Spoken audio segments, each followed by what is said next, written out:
So beta, we were talking about combustion reactions or simply burning reactions. What I have told you, how you are going to, देखो reactions में trick है, और वो आप trick समझ लेंगे तो आपको खुद भी identify करना आसान हो जाएगा.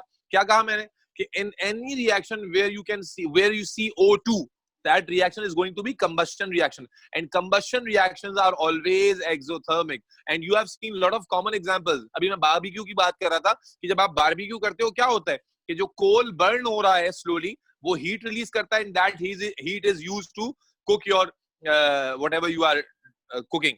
And secondly, जो आपके घर में जो रोजाना डेली कुकिंग हो रही है स्टोव पर, वो भी सारी क्या है, कंबशन रिएक्शन है. Methane gas is coming, CH4, and basically क्या हो रहा है, वो इस रिएक्शन में जा रही है, carbon dioxide and water vapours form कर रही है, and during this reaction heat energy is released, and that heat is used to cooked food. ठीक है, तो combustion reaction, all combustion reactions are going to be examples of exothermic reactions. And how you are going to identify? Oxygen in form of O2 वहां पर reactant side पे होगा. ठीक है जी, तो ये हो गई पहली example. Let's talk about another example. बेटा, second example, what you need to remember is all addition reactions.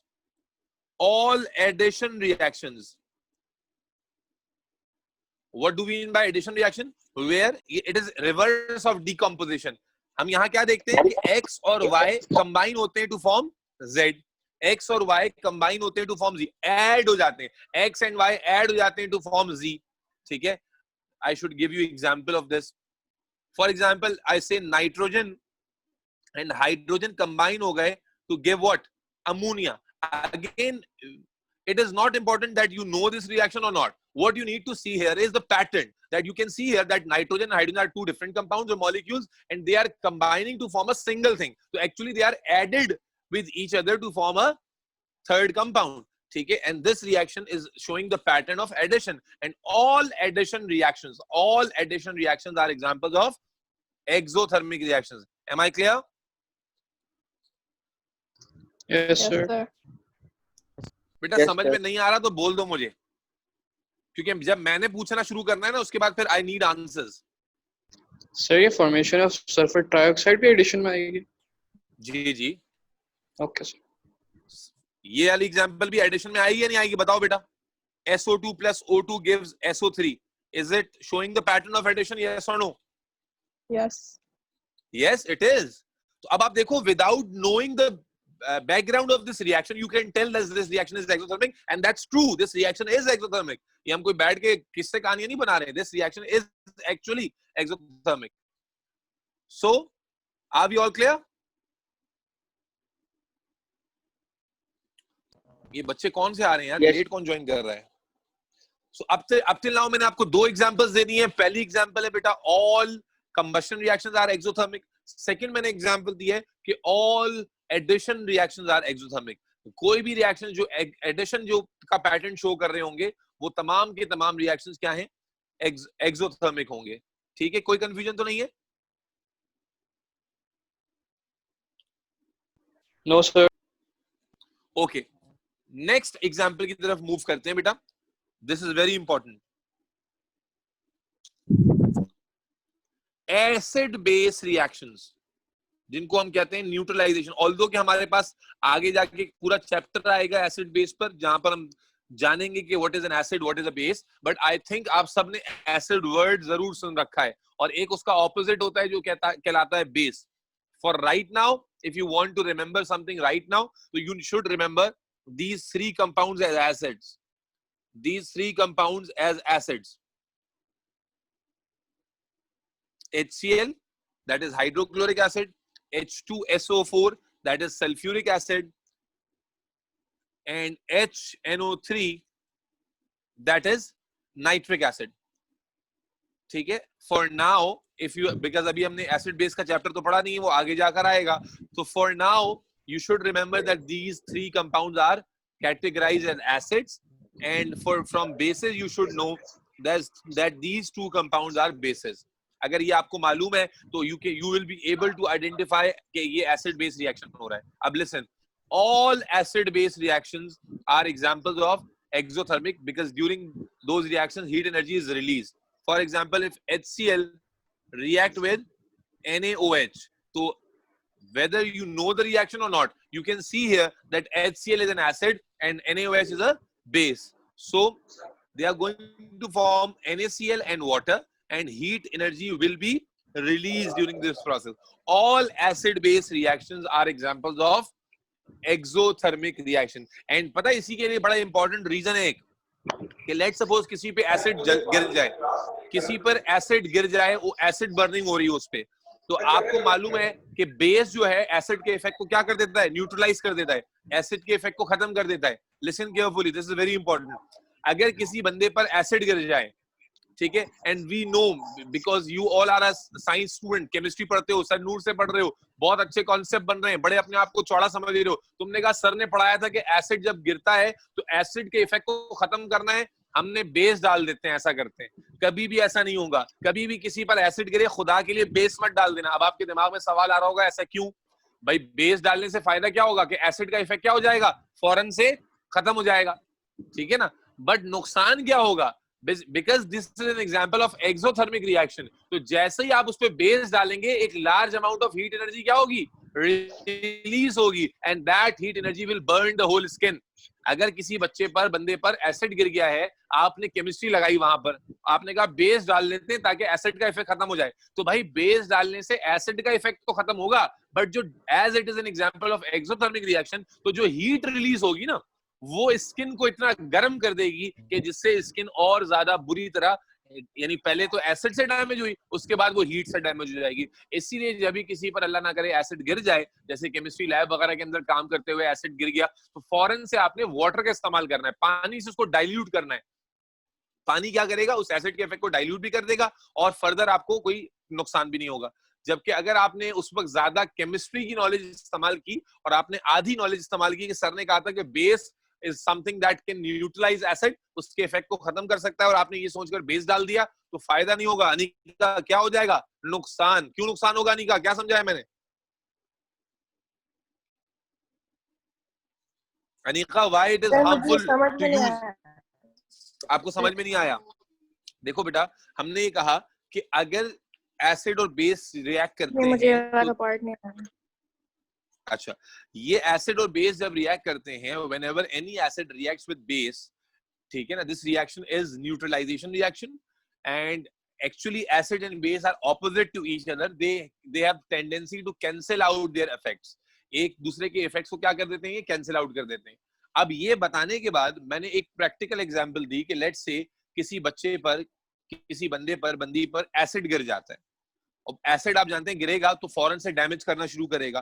तो अब जब उस बच्चे पर एसिड गिर गया है, तो आप क्या करेंगे, आप केमिस्ट्री की नॉलेज इस्तेमाल करके उसके ऊपर बेस डाल देंगे, because you have this concept in your knowledge के जो है ना, वो बेस क्या करेगा, एसिड के इफेक्ट को खत्म कर देगा. तो ये सोचकर क्या आप उसके ऊपर बेस डालेंगे? तो आपने कहा यस, हम बेस डालेंगे. तो बेस डालने से आपको एक बेनिफिट तो मिलेगा कि एसिड का जो इफेक्ट है वो फौरन से न्यूट्रलाइज हो जाएगा, नलीफाई हो जाएगा, ठीक है. बट नुकसान क्या होगा कि as we have seen that this acid base reaction is an example of exothermic reaction, and whenever any acid react with base, heat energy is released.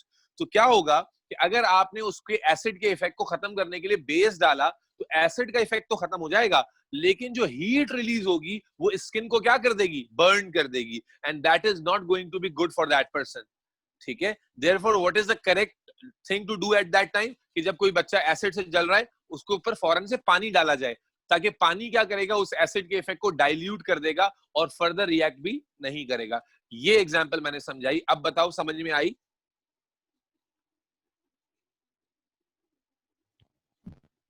Yes sir.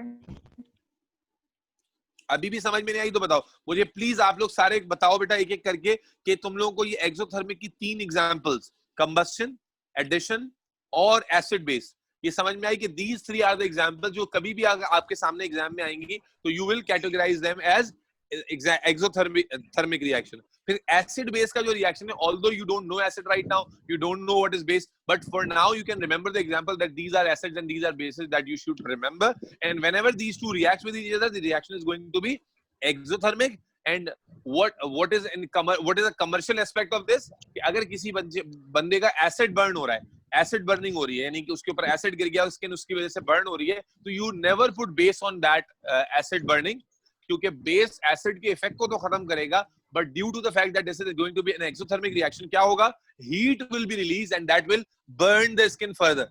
ठीक है जी सर. बेटा, खामोशी और Okay, sir. सन्नाटा नहीं चाहिए. You have to tell me कि are you getting Yes, this, because this example is a little bit more chemical. ठीक है जी बेटा. जी सर, समझ आ गया. Bakhtawar, are you getting these points? Yeah. Ji. Yes. Sameer, Naveed, Yes, sir. Ali bin Ashar, Shaiman, Yes, sir. Waji, are you all getting these examples? Yes, sir. Okay. Myra, आपको समझ में आ रहा है? Yes, sir.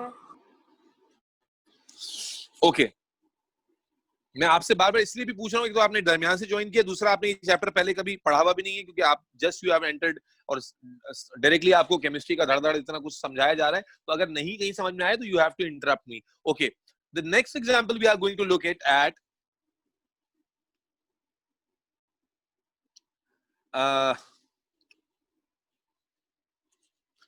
metal with acid. Another example we need to remember is reaction of any metal with acid. Reaction of any metal with acid. This reaction is also going to be exothermic always. Whenever any metal, just name it, name any metal. Let's say iron. Iron is a metal, and you are reacting it with HCl, and you know now HCl is an acid. Or let's say copper is a metal, and you are reacting with it with H2SO4. Or let's say sodium is a metal, and you are reacting it with nitric acid, HNO3. Any reaction between metal and acid is always going to be exothermic, no matter which metal, no matter which acid. Any reaction that occurs between metal or acid is going to be an exothermic reaction. ठीक है जी. तो now there are 4 examples जो आपको समझाई जा चुकी हैं. Combustion is exothermic. Then addition reactions are exothermic. Then acid-base reactions are exothermic. And then whenever acid reacts with metal, this reaction is also going to be exothermic. One more example, again a very important example, जो हमारी सबकी body में हो रहा है. जैसे वहां हमने फोटोसिंथेसिस का एग्जांपल दिया था, यहां पर वो एग्जांपल बायोलॉजिकल में देने जा रहा हूं, and that is cellular respiration. Cellular respiration और respiration. What is this? आप सब जानते हैं कि आप खाना खा रहे हो, आप ब्रीद इन ब्रीद आउट कर रहे हो. ये क्यों कर रहे हैं? Because we all need energy, and you should know from biology or basic sciences that whatever we are eating, उसका एक major part किस में convert होता है? ग्लूकोज में. ठीक है जी.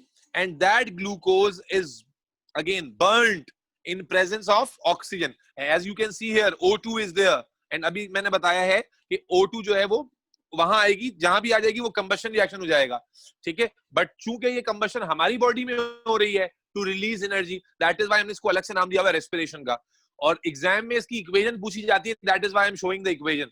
what is happening in your body, कि whatever you are taking as food and the amount of oxygen you breathe in, both are combined in your cell, and during this process energy is formed, and as energy is released, we call this कि exothermic process है. Along with energy you get carbon dioxide and water. So if you look at that carefully, you can see that this reaction is a kind of reverse of photosynthesis. ये photosynthesis का reverse हो जाता है, क्योंकि photosynthesis में हमने क्या देखा था? Carbon dioxide and water were utilized to produce glucose and oxygen.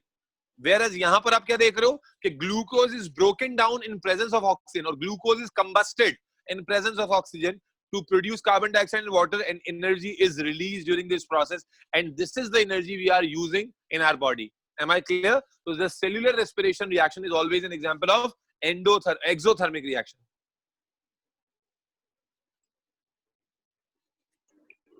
Okay, sir.